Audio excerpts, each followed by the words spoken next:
Assalamualaikum warahmatullahi wabarakatuh. Perkenalkan saya Syarif Fajri Pratama, NPM 2057051017, mahasiswa S1 Ilmu Komputer angkatan 2020. Kali ini saya akan mempresentasikan tentang rangkaian elektronika. Kenapa rangkaian ini menjadi penting untuk dibahas? Karena secara tidak langsung aspek ini merancang dan membangun rangkaian.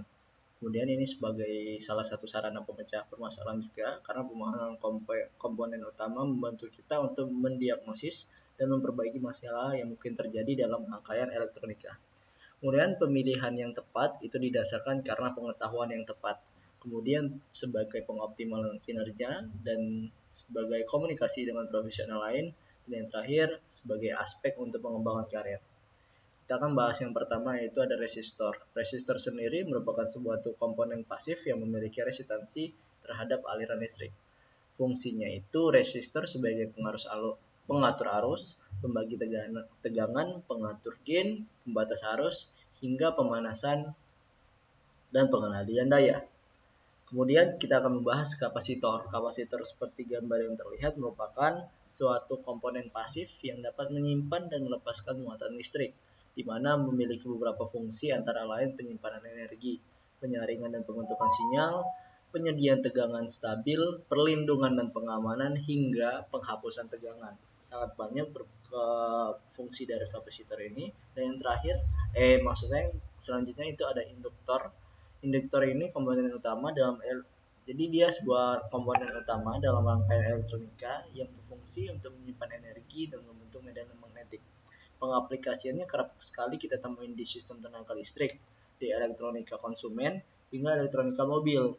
Jadi dapat disimpulkan fungsi induktor ini sebenarnya sebagai menyimpan energi, kedua sebagai filter dan pembagi frekuensi, dan yang ketiga sebagai pengatur arus, dan yang terakhir itu dia berfungsi sebagai transformasi energi tersendiri.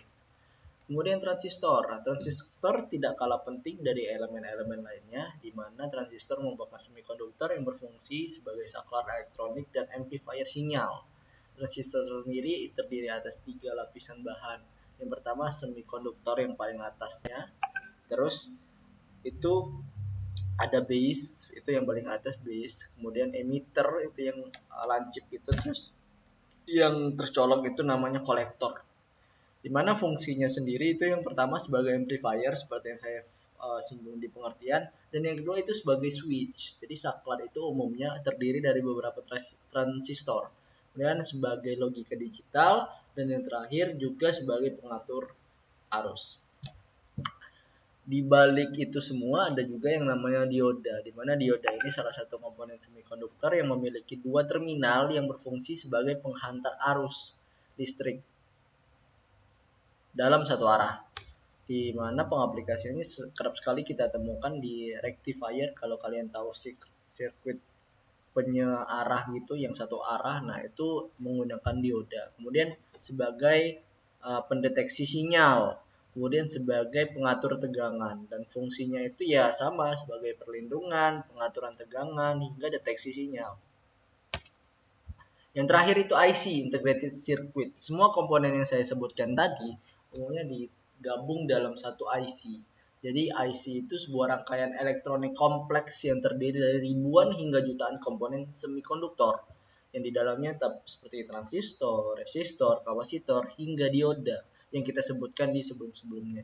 Di mana itu semua terintegrasi dalam sebuah substrat semikonduktor kecil yang umumnya seperti silikon gitu. IC ini sendiri terbagi beberapa ya, analog, digital, bahkan tidak memungkinkan itu menjadi gabungan antara analog dan digital, itu dikonsolidasikan. Oke, itu materi kita tentang rangkaian elektronika. Lebih dan kurangnya saya mohon maaf, kepada Allah saya mohon ampun. Saya akhiri, wabillahi taufiq wal hidayah. Wassalamualaikum warahmatullahi wabarakatuh.